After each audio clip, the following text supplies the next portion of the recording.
Sierra 1, this is Scout. Do you copy? I need immediate extraction. My position is compromised.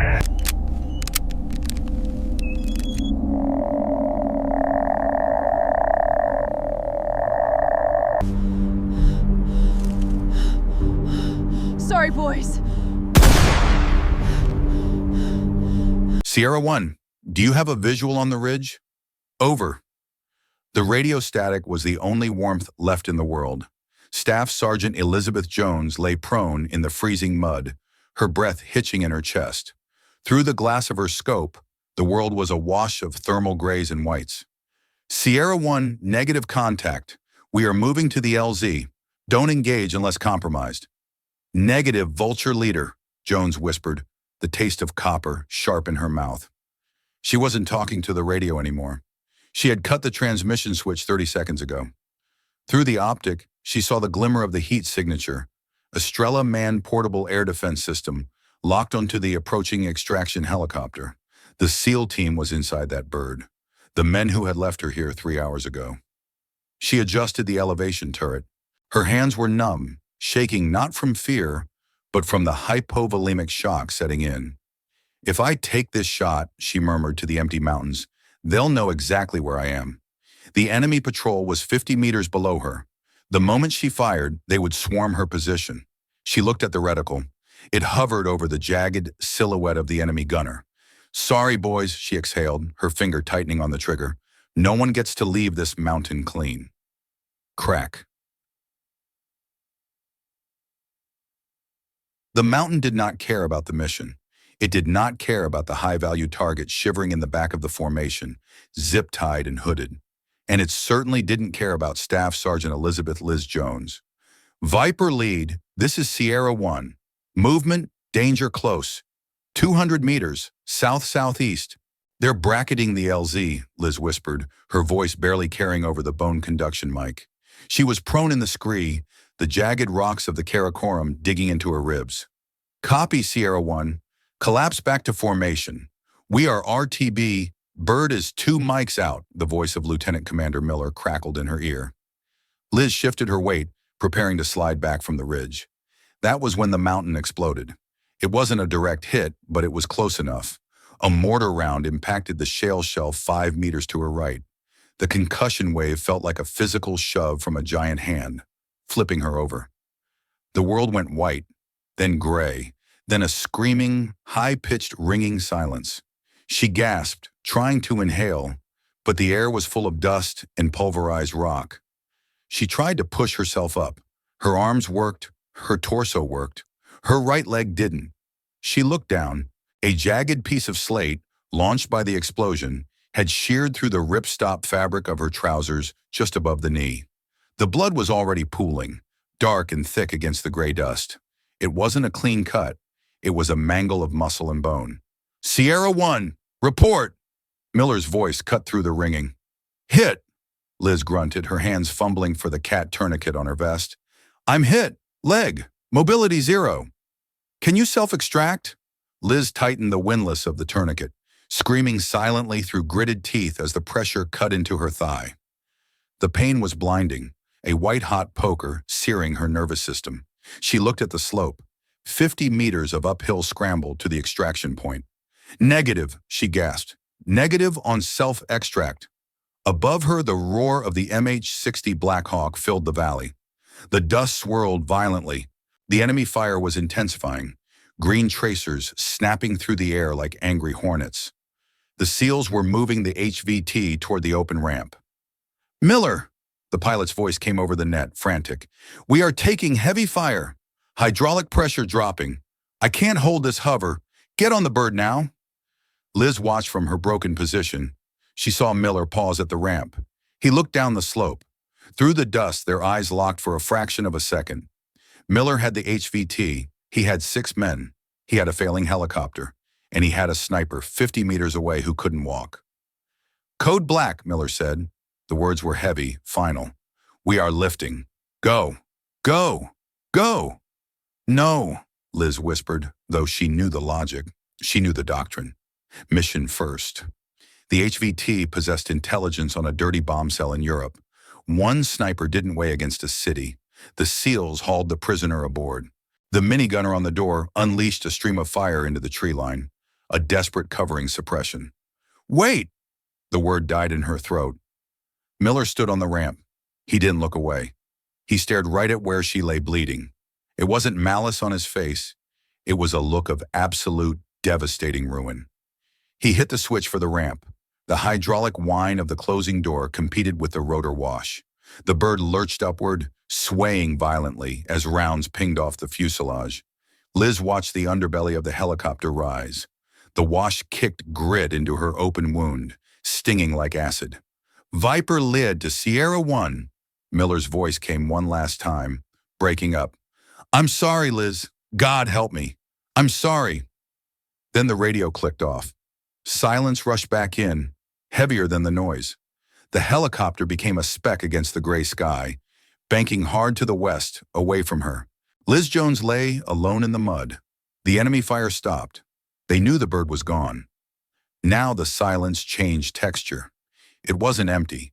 It was filled with the sound of shouting in a foreign tongue, getting closer. She checked her rifle. The optic was cracked, but the glass was still clear enough. She checked her magazine. 7 rounds. She rolled onto her stomach, dragging the dead weight of her leg behind her, positioning herself behind a small outcrop of rock. She wasn't dead yet, and she was a Marine. "Okay," she breathed, her vision tunneling. "Let's see who wants to be first."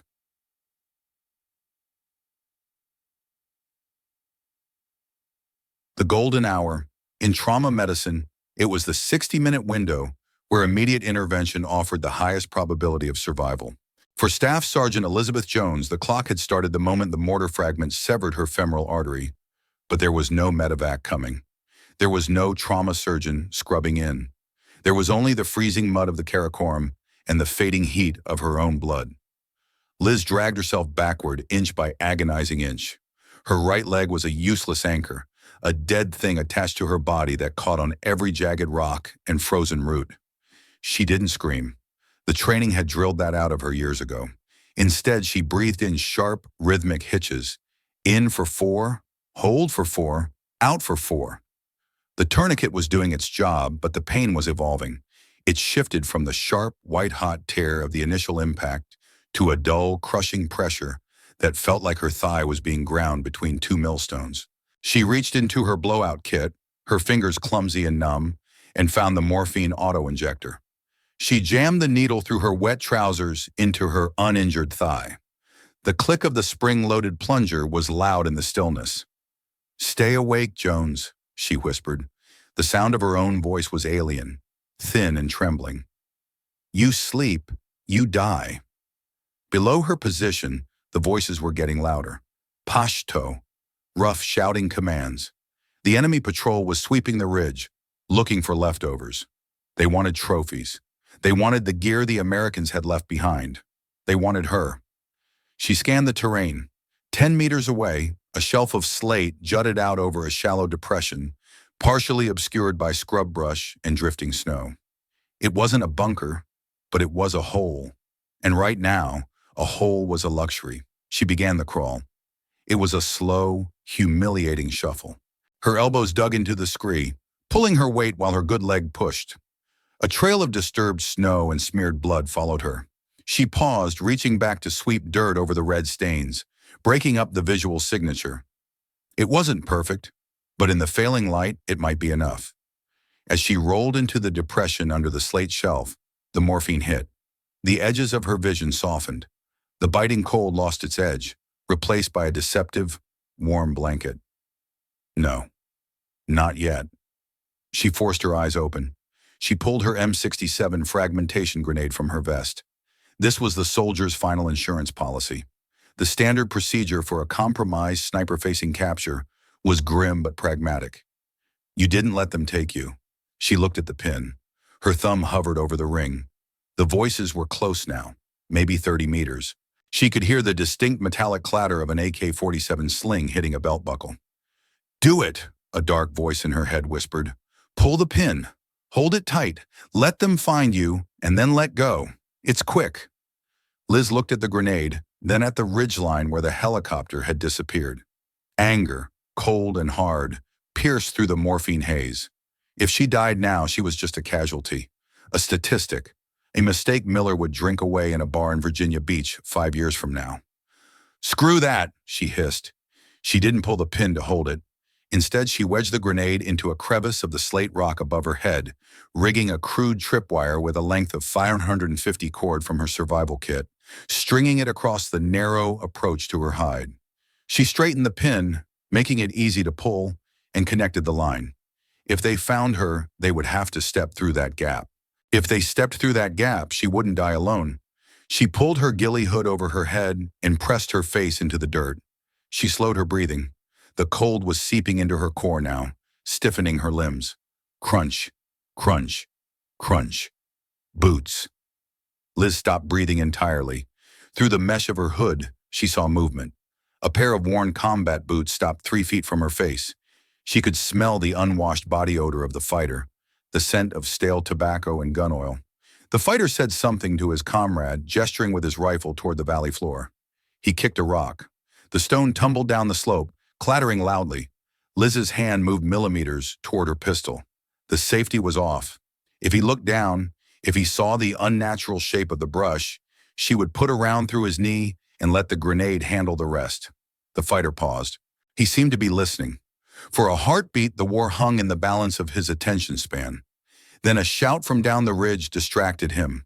Someone had found a discarded magazine or a piece of kit. The fighter grunted, turned, and jogged away, his boots missing her tripwire by inches. Liz exhaled, the breath shuddering out of her lungs. She was invisible. She was a ghost. But ghosts don't bleed, and she was leaking life into the mud. The sun was dipping below the peaks, and the temperature was plummeting. The golden hour was over. Now came the long, dark freeze. She adjusted her position, bringing her rifle close to her chest for warmth. Her scope cover was closed. She didn't need to see the enemy anymore. She needed to survive the night. The interior of the MH-60 Blackhawk was a deafening cage of noise and vibration, but inside the internal communication system, ICS, the silence was heavy enough to crush a man's chest. Lieutenant Commander Miller sat opposite the prisoner. The HVT, a high-ranking insurgent financier, was zip-tied to the floor, a canvas hood over his head. The man was the mission. He was the reason they had deployed.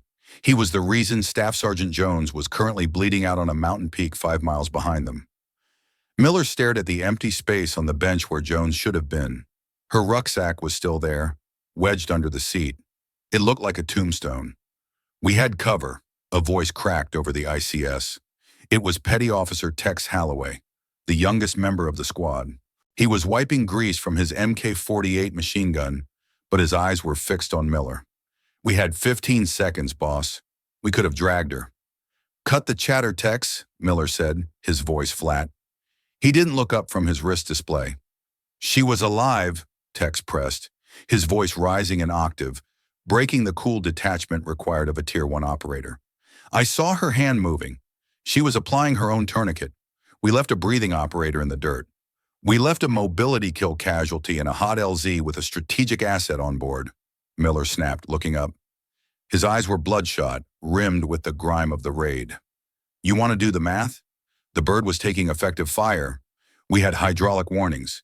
If we stayed 10 more seconds to load a stretcher, we'd all be a smoking crater right now. And this piece of trash," he kicked the boot of the HVT, "would be back in his hole planning the next London subway bombing." The squad fell silent. Miller was right. That was the terrible thing about command. You could be right and still feel like a monster. The logic held, but the soul didn't. Miller looked at the faces of his men. They were hardened warriors, men who had cleared rooms in Fallujah and hunted in the Hindu Kush. But they were avoiding his gaze. The unwritten contract had been breached. No man left behind was the religion, and they had just committed heresy.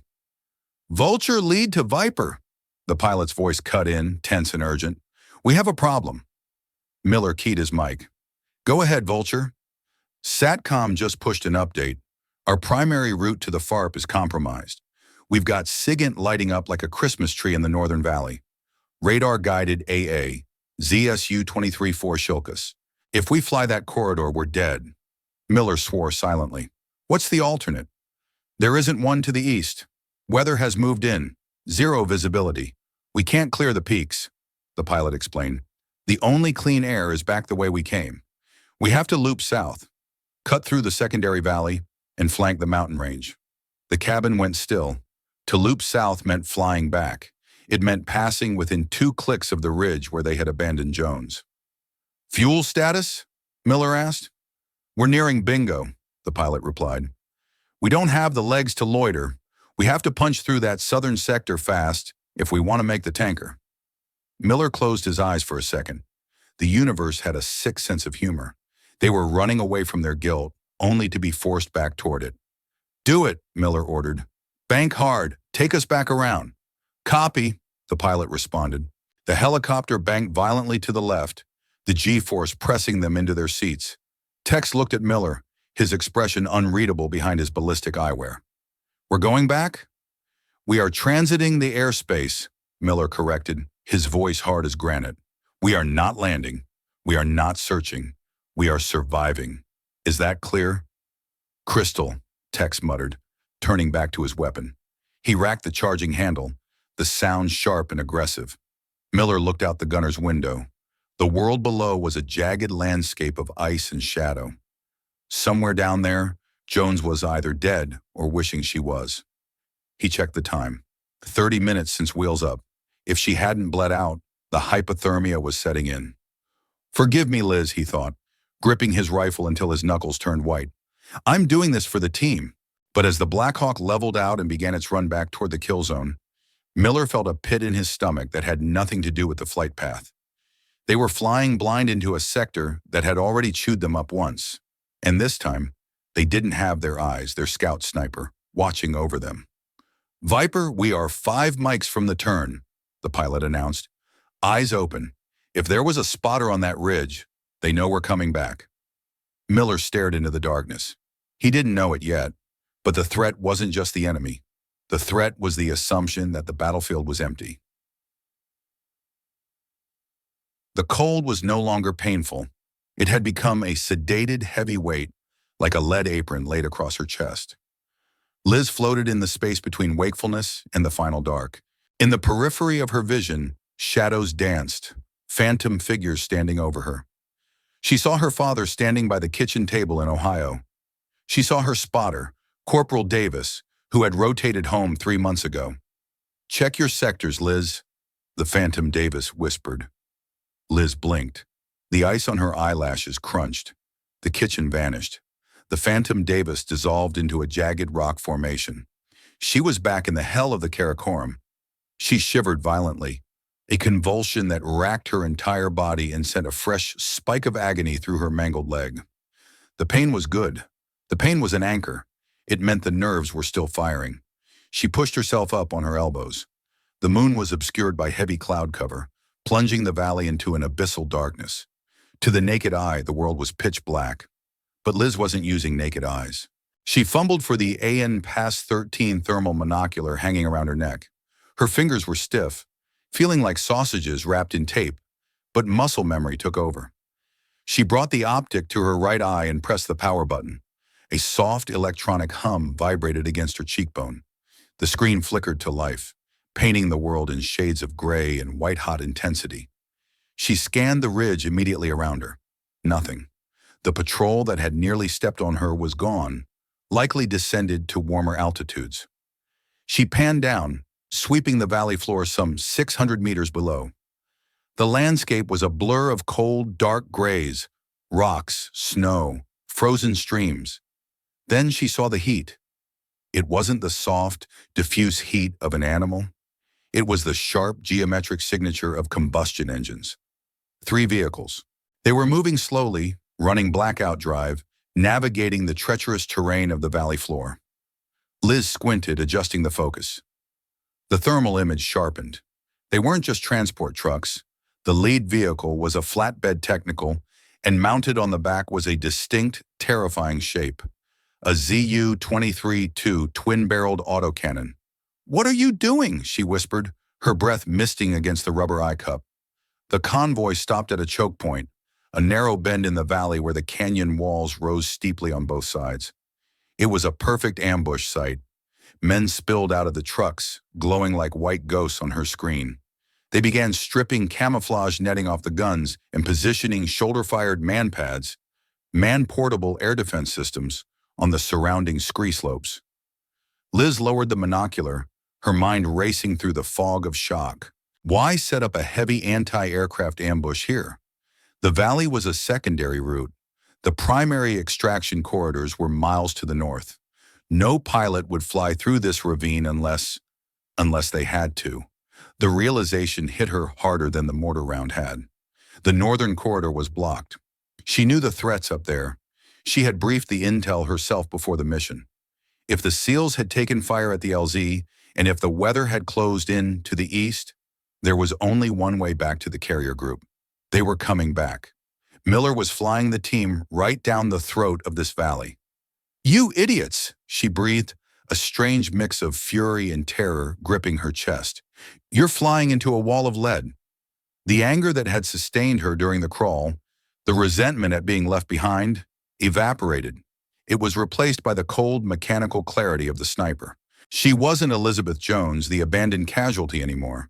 She was Sierra 1, and Sierra 1 had eyes on the target. She checked the distance, 650 meters, angle of depression, roughly 25 degrees, wind. She licked her finger and held it up, but felt nothing through the glove. She looked at the scrub brush near her face. It was twitching slightly, left to right, maybe 5 miles per hour. She dragged her SR-25 rifle out of the dirt. The action was frozen shut. "No, no, no!" She racked the charging handle, kicking it with her good boot heel until the ice broke free and the bolt slammed home. She stripped the magazine, checked the feed lips, and reinserted it. She crawled to the edge of the slate shelf. The movement made her head spin, black spots dancing in her vision. She tasted bile. She swallowed it down. Through the rifle scope, she acquired the target. The ZU-23 was being leveled. The gunner was settling into the seat. They were waiting. They knew the flight path. Liz looked at her radio. It was dead. Battery failure or smashed in the fall. She couldn't warn them. She couldn't call it in. She was the only thing standing between the SEAL team and a fiery death. 600 meters, she murmured, dialing the elevation turret on her scope. Click, click, click.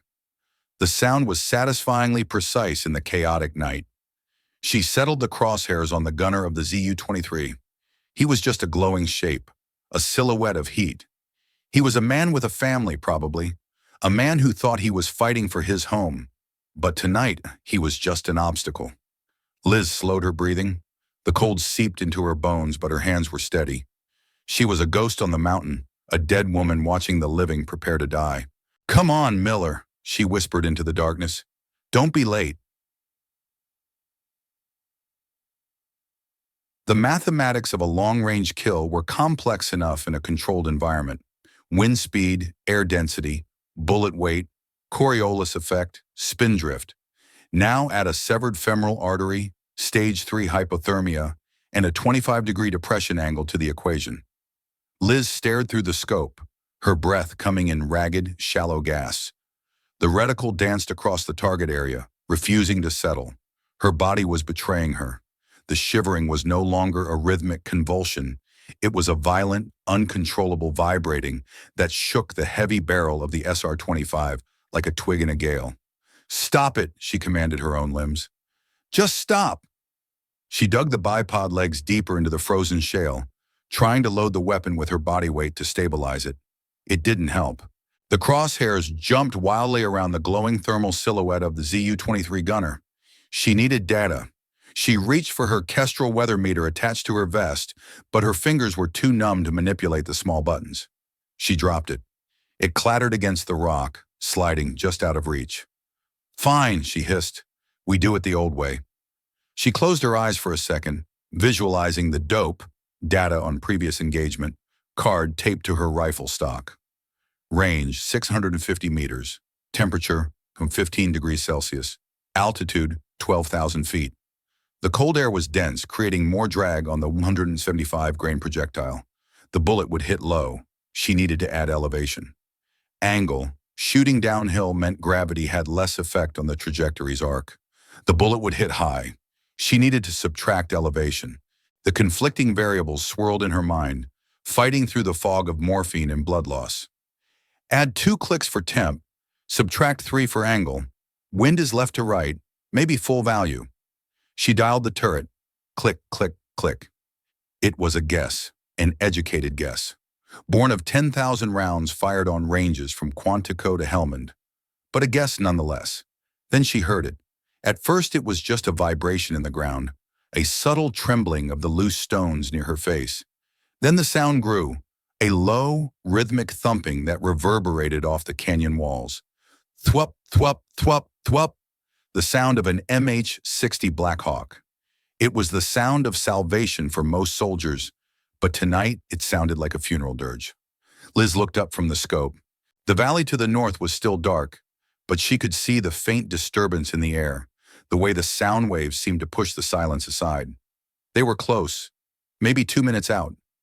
Below her, the enemy convoy came alive. The gunner on the ZU-23 racked the charging handles of the twin cannons. The loader slapped a fresh box of ammunition into the feed tray. Men with man-pads scattered into the rocks, shouldering the tubes, looking up at the sky like hungry wolves waiting for a bird to fall. They were going to shred the SEALs. The Black Hawk was flying low to avoid radar, which meant it would pop over the ridge right into the kill sack of the anti-aircraft gun. "Miller, you stubborn son of a bitch," Liz whispered. Tears pricked her eyes, freezing instantly on her cheeks. It wasn't sadness. It was frustration. They had left her to save the mission, and now they were going to die anyway unless she finished the job. She settled back behind the rifle. She forced her breathing to slow. The shivering didn't stop, so she had to time it. She had to find the microsecond of stillness between the tremors. Inhale. The reticle climbed. Exhale. The reticle settled. Tremor. The reticle jumped left. She had to trap the trigger. She had to surprise herself. If she took this shot, the muzzle flash would be visible to every fighter in the valley. The acoustic crack would pinpoint her position instantly. She couldn't move. She couldn't run. She had 1 magazine and a sidearm against a reinforced platoon. This was a transaction. She was buying their lives with her own. "Fair trade," she murmured. She watched the thermal ghost of the gunner. He was looking north, distracted by the sound of the approaching helicopter. He adjusted his seat. He was calm. Liz Jones wrapped her frozen index finger around the trigger. She couldn't feel the metal.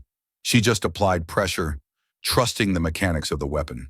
The rotor noise was deafening now, filling the entire bowl of the mountains. The nose of the Black Hawk was about to breach the ridgeline. She held her breath. The reticle hovered over the center of mass of the gunner's chest. 1, 2, 3. She didn't squeeze. She crushed the trigger back. Crack. The sound was not the polite thwip of a movie silencer. In the freezing, thin air of the valley, the unsuppressed crack of the supersonic bullet breaking the sound barrier was sharp and distinct, followed milliseconds later by the dull thud of the rifle's recoil impulse. Through the AN-Pass-Teen thermal scope, the result was instantaneous and grotesque. The white-hot silhouette of the ZU-23 gunner didn't just slump, it disintegrated. The 175-grain Match King bullet struck the man in the upper thoracic cavity, vaporizing the heat signature in a bloom of thermal fluid that splashed across the cold metal of the gun shield. Liz didn't blink. She didn't celebrate. She rode the recoil, forcing the heavy barrel of the SR-25 back down, her eyes scanning for the secondary threat. Below, chaos erupted. The enemy fighters froze for a heartbeat, confused. They looked at the dead gunner, then up at the ridge, then at each other. They couldn't triangulate the shot yet. The echoes were bouncing off the canyon walls, creating a phantom auditory illusion that the fire was coming from everywhere and nowhere. Then the Black Hawk crested the ridge. The helicopter exploded over the mountain pass like a dark thundercloud, banking hard to the right to follow the curvature of the valley. The pilot, Vulture Lead, was pushing the engines to their limit, the rotor tips screaming as they bit into the air. "Contact! Air!" A voice screamed from the valley floor, the shout faint but audible to Liz. Movement to the left of the trucks. Liz shifted her aim. A fighter had stepped out from behind a boulder. On his shoulder sat a tube, a jagged pipe that spelled death for anything flying below 10,000 feet. An SA-18 Grouse. He was locking on. The seeker head of the missile would be growling now, acquiring the massive heat signature of the Black Hawk's exhaust. "Not today," Liz gritted out. She didn't have time to dial. She used the reticle's MILDOTs for a holdover. The target was moving slightly, adjusting his stance to lead the helicopter. Liz applied the lead. "Hold left edge of target, send it." She squeezed the trigger again. Crack. The rifle bucked, slamming the stock into her bruised shoulder with the force of a sledgehammer. The pain radiated down her spine, nearly causing her to black out. But she kept her eye on the glass. The shot was low. It shattered the fighter's hip. It wasn't a kill shot, but it was enough. The impact spun the man around violently just as he pulled the trigger. The missile whooshed out of the tube in a brilliant flash of light, but the launch angle was ruined. Instead of seeking the helicopter's engine, the rocket spiraled wildly into the canyon wall opposite the ambush site. Boom! The explosion shook the shale loose around Liz's position. The flash illuminated the entire valley for a split second, casting long, dancing shadows against the snow. And in that flash, they saw her. Or rather, they saw the muzzle flash. The suppressor on her rifle was old, the baffles worn. It hadn't fully contained the burning gases of the second shot. A tongue of flame had licked out from her hideout on the ridge. A shout went up from the valley floor. 50 heads turned. 50 rifles shifted. The ZU-23 loader, seeing his gunner dead, scrambled over the corpse. He wasn't looking at the helicopter anymore.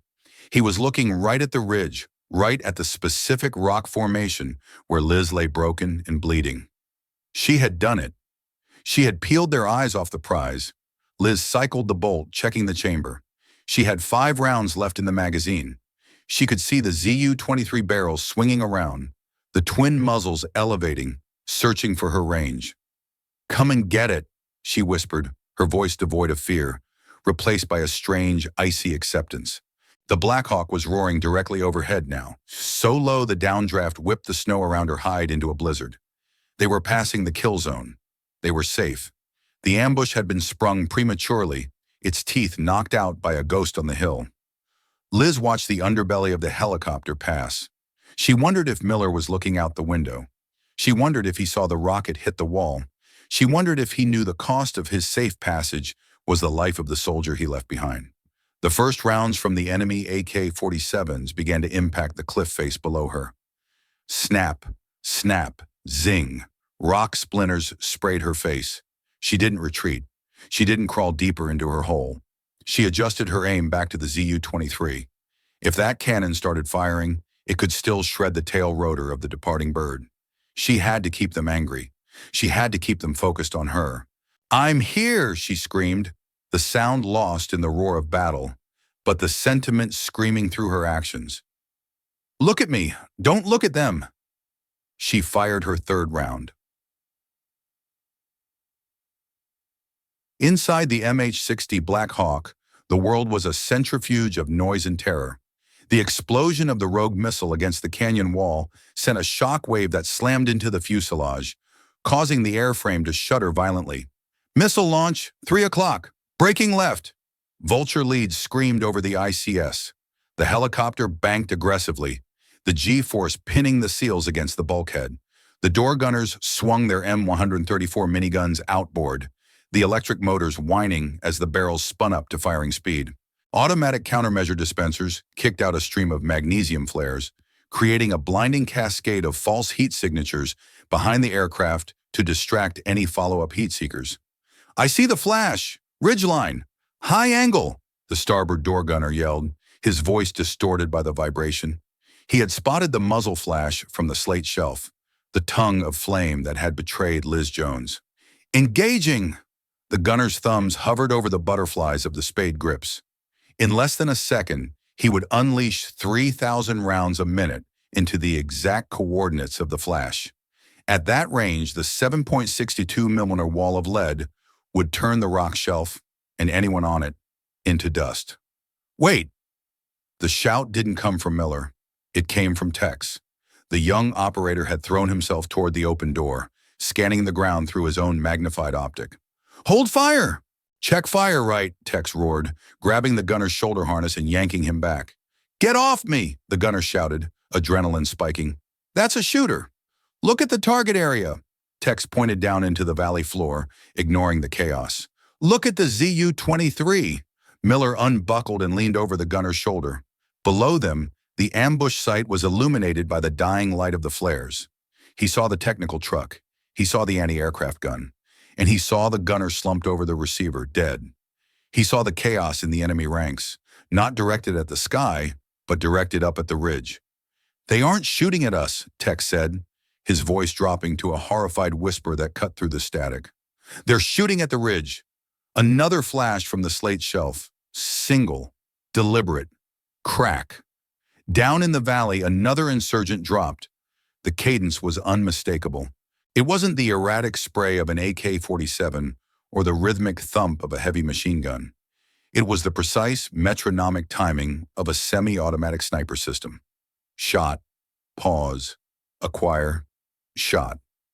"That's a friendly rifle," Tex said, turning to look at Miller. His eyes were wide, accusing, and filled with a dawn of realization that was worse than any physical wound. "That's an SR-25. The cabin went cold. The vibration of the rotors seemed to fade into the background. Miller stared at the ridge line as it flashed past the open door. He couldn't see her. She was just a speck of heat in the darkness. But he knew. "Jones," Miller breathed. The name felt like broken glass in his throat. "She's alive," the starboard gunner said, his hands coming off the minigun triggers as if they were red hot. "Ah, holy Christ, she's clearing the corridor for us." "Vulture lead, this is Miller." The lieutenant commander's voice was steady, but it was the steadiness of a man walking to the gallows. "Do not engage the ridge line at 3 o'clock. Friendly unit is active in the AO." "Friendly?" the pilot asked, confused. "I thought we were Winchester? I thought everyone was on board?" "We left her," Tex said loudly over the open mic, breaking all protocol. "We left her, and she's saving our asses." Miller didn't reprimand him. He couldn't. The tactical reality was undeniable. The ZU-23, the weapon that would have swatted them out of the sky like a fly, was silent because a dying woman with a severed leg had dragged herself to an overlook to kill the crew. The Black Hawk cleared the choke point. The valley opened up, the threat receding behind them. The ambush had failed. They were in the clear air now, racing toward the safety of the FARP. But the silence in the cabin was suffocating. The HVT sat hooded and oblivious on the floor. The SEALs looked at their boots, at their weapons, anywhere but at the open door where the darkness had swallowed their teammate. "Turn around," Tex said. It wasn't a request. "We can't," Miller said. He slumped back into his seat, the energy draining out of him. "Fuel is critical. If we turn, we flame out over the mountains. We all die." "So we just watch?" Tex challenged, gesturing wildly at the retreating mountains. "We monitor," Miller said, reaching for the radio stack. He switched frequencies, dialing in the emergency distress net. He needed to hear it. He needed to know if she was still there. "Sierra 1, this is Viper lead," Miller transmitting in the blind. "Sierra 1, do you copy? Over." Static. "Sierra 1, acknowledge." Only the hiss of the atmosphere answered. But then faintly, breaking through the white noise, came the sound of a keyed mic. Someone was listening. They weren't speaking, but the carrier wave was open. And in the background of that transmission, Miller heard it. The distinct, sharp bark of the SR-25 firing again, and again. And then, the answering roar of 100 enemy rifles opening up on a single position. She wasn't talking. She was fighting. The click of the firing pin hitting an empty chamber was louder than the gunfire echoing from the valley floor. Liz stared at the ejection port of her SR-25. Empty. She had fired her last match-grade round. Below, the valley was a hornet's nest. The muzzle flashes were no longer erratic. They were coordinated. The enemy commander had regained control. He realized the threat wasn't an airstrike or a platoon. It was a single point of origin on the ridge. They were coming up. Liz didn't panic. Panic required energy, and she had none left to spare. She rolled onto her back, wincing as the movement twisted her mangled leg. The tourniquet was holding, but the limb felt dead, a heavy log of ice attached to her hip. "Okay," she whispered. "Phase 2. She released the empty magazine and let it drop. She placed the rifle across her chest for a moment, patting the cold polymer stock. It had done its job. It had spoken for her when she couldn't speak for herself. Bullets began to chew up the edge of her slate shelf. Thwack, thwack, zing. Rock splinters rained down on her face. They were bracketing her position. A PKM machine gun had set up on a rock outcropping 400 meters away, pinning her down, while assault teams moved up the flanks. She drew her sidearm, a Sig Sauer P226, 15 rounds of 9mm plus 1 in the chamber. It felt absurdly small in her hand against the weight of the assault coming toward her. Viper lead to Sierra 1. Liz, please. Miller's voice cut through the earpiece again. He sounded desperate, stripping away the rank, begging for a sign of life. Liz looked at the radio on her vest. The green light of the display was blinking. The encryption keys loaded inside were top secret. If the enemy captured her alive, or even dead with the radio intact, they could listen to the entire energetic net of the task force. They could hunt Miller down. She couldn't let them hear her fear. She couldn't let Miller hear her die. That would be a ghost that haunted him forever, and she needed him sharp to get the boys home. "Clear comms," she whispered to herself. She pulled the radio from its pouch. With a grunt of effort, she smashed the display against the granite rock. Glass shattered. She drew her combat knife and jammed the tip into the battery pack in the internal circuitry, twisting until the plastic casing cracked and the electronics were destroyed. The voice in her ear died instantly. The silence that followed was absolute, terrifying, and pure. She was truly alone now. There was no tether to the world of the living, to the extraction bird, to the debriefing room, to home. There was just her, the rock, and the men climbing the hill to kill her. She checked the SIG. She checked her knife. To her left, the sound of scrambling boots. They were close. The flanking element had made good time. Liz dragged herself backward, wedging her body into a narrow fissure in the rock face. It offered cover from 3 sides, funneling any attacker into a fatal funnel straight ahead. She propped her good leg against a stone to brace herself. She aimed the pistol at the lip of the ridge, 10 meters away. "Come on," she hissed through clenched teeth. Her vision was tunneling, the edges turning black. The cold was moving from her extremities to her core. She was dying, she knew that. But she wouldn't die shivering in a hole. She would die shooting. A shadow fell across the rock. A turbaned head popped up, AK-47 raised. Liz fired. The 9mm round caught him in the throat. He dropped backward without a sound. 1, she counted. 2 more figures surged over the crest, screaming war cries. Liz fired twice, double-tapping the lead man. He crumbled. The second man sprayed a burst of automatic fire that sparked wildly off the rocks above her head. She adjusted her aim. The recoil of the pistol felt heavy in her weakened grip. She fired again. The man staggered, clutching his stomach, and fell. 3. The slide of her pistol locked back. Empty. No, a jam. No, she had fired 4 rounds. Her mind was slipping. She looked at the gun. The slide was forward. She had rounds. Why had she stopped counting? Because the darkness was getting heavier. Grenades. They would use grenades next. They wouldn't rush the crazy woman with the gun again. They would just toss a frag and wait for the dust to settle. She gripped the pistol tighter. She could hear them shouting commands just below the rim. They were organizing the final assault. Liz looked up at the sky. The clouds were breaking. A single star shone through the gap. It looked cold and indifferent. "I'm still here," she said to the star. "I'm still holding the line." Fuel level low. Fuel level low. The bitching Betty, the auditory warning system of the MH-60, droned monotonously in the pilot's headset, a flat, robotic counterpoint to the human panic unfolding in the cabin. "Turn around," Miller ordered, his voice cracking with a desperation that terrified his crew. "Put us back over the ridge. We can hoist her. We have the winch." "Negative, Viper lead."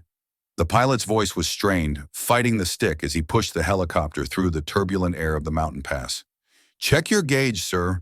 We are at bingo -5. If I turn back into that headwind, we flame out before we clear the peaks. We will drop out of the sky. She is fighting, Miller screamed, pointing out the open door where the faint, sporadic pops of small arms fire were still audible over the engine whine. You heard the shots. She cleared the AA. She bought us the air. We don't leave her. Sir, we have the package, the co-pilot interjected, gesturing to the HVT huddled on the floor. Mission priority is secure transport. We cannot risk the asset for a single casualty. Miller unbuckled his harness. He lunged toward the cockpit, grabbing the pilot's seat back. That casualty just saved your life. Turn the damn bird around. I can't do it, Jack, the pilot shouted, using Miller's first name, breaking the barrier of rank to reveal the raw arithmetic of survival. Look at the flow rate. We have 20 minutes of fuel to cover 30 minutes of flight time. We are already gliding on fumes. If we go back down there, we all die. Every single one of us.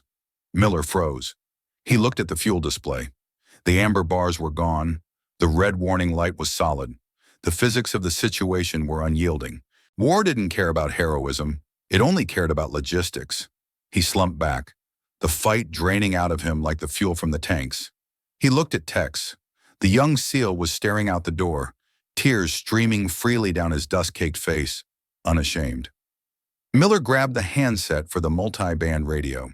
He switched to the guard frequency, the universal emergency channel. She had destroyed her crypto. He knew that protocol. But maybe she had a handheld. Maybe she could still hear. Sierra 1, Liz. Miller spoke into the void, his voice trembling. This is Viper Lead. If you can hear me, give me a sign. Pop smoke, fire a pattern, anything. Give me a reason to crash this bird trying to get you. He waited, the crew waited. Even the HVT seemed to sense the gravity of the moment, sitting motionless under his hood. Static. Liz, please, Miller whispered. Don't make me do this. On the ridge, 4 miles back and 2,000 feet up, the silence of the radio was absolute. Liz Jones lay wedged in the fissure of the rock. She had destroyed the receiver. She couldn't hear his plea. She couldn't hear the anguish of the man who had left her. But she could hear the sky. She listened intently. The heavy thumping rhythm of the rotors was changing pitch. It wasn't getting louder. It wasn't holding steady. The sound was stretching out, becoming thinner, lower in frequency. The Doppler effect. They were accelerating away. A grim smile touched her cracked lips. Good boy, Miller, she whispered. Do your job. She didn't fire a signal. She didn't scream. She lay perfectly still, ensuring that the only choice they had was the right one. She was the anchor they had to cut loose to survive the storm. Back in the helicopter, the pilot watched the seconds tick by. Sir, I need a vector. We are burning reserves. Miller held the mic for one more second, hoping for a miracle, hoping for a click, a breath, anything. But the static was a flatline. She's gone, Miller said. The words tasted like ash. She's gone. Heading 270, the pilot acknowledged quietly. He pulled the collective, increasing the pitch of the blades. The engines roared and the Black Hawk surged forward, putting distance between the gilt and the safety of the horizon. On the ridge, the sound of the helicopter faded until it was nothing more than a whisper in the wind. Then it was gone. Liz Jones was officially alone. The enemy knew it too. The suppression fire from the PKM stopped. The shouting resumed, closer this time. They knew the air support had abandoned the prey. Now it was just a matter of digging her out. Liz checked the Sig Sauer again. 7 rounds remaining. She checked her knife. It was sharp. She felt the cold creeping into her heart now, slowing it down. The pain in her leg had vanished, replaced by a numbness that was spreading up her torso. She was bleeding out. It wouldn't be long, but she wasn't done. A shadow loomed over the edge of her rock shelter. A hand reached down, grasping for a hold. Liz raised the pistol. Her hand didn't shake anymore. The cold had frozen her steady. Service before self, she murmured, the Marine Corps motto drifting through her mind like a final prayer. She pulled the trigger. The air inside the SIF was recycled, scrubbed, and kept at a constant 68 degrees. It smelled of ozone and stale coffee. It was a sterile contrast to the freezing, blood-soaked air of the Karakoram. But for Lieutenant Commander Miller, this room felt colder. Miller sat at the head of the debriefing table. The after-action report lay in front of him, a stack of paper classified top secret. The ink was barely dry. Across from him sat the station chief and an intelligence officer from the agency. They looked pleased. "The package broke," the CIA officer said, tapping a file folder. 20 minutes into interrogation, he gave up the safe house in Brussels and the supply route for the radiological material. "Europol is kicking down doors as we speak. We stopped a dirty bomb, Commander. This is a massive win." Miller stared at the officer's clean fingernails. "A win," he repeated, his voice devoid of inflection. "Yes, a strategic victory," the officer corrected, sensing the tension. "We understand the cost, Miller. We do, but the math works out. One casualty to save potentially thousands? That's the job." Miller stood up. The chair scraped loudly against the linoleum floor. "Don't do the math for me," he said quietly. "I did the math at 12,000 feet. He walked out of the SIF, leaving the officers in their comfortable silence. He walked down the long, fluorescent-lit hallway of the forward operating base. He moved like a man carrying a heavy ruck, his shoulders slumped, his gait uneven.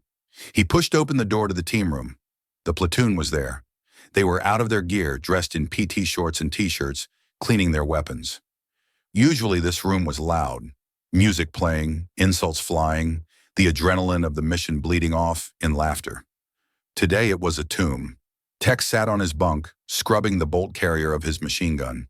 He was scrubbing it so hard his knuckles were white. He hadn't looked up when Miller entered. At the far end of the room stood the empty bunk. Locker 4, Staff Sergeant Jones.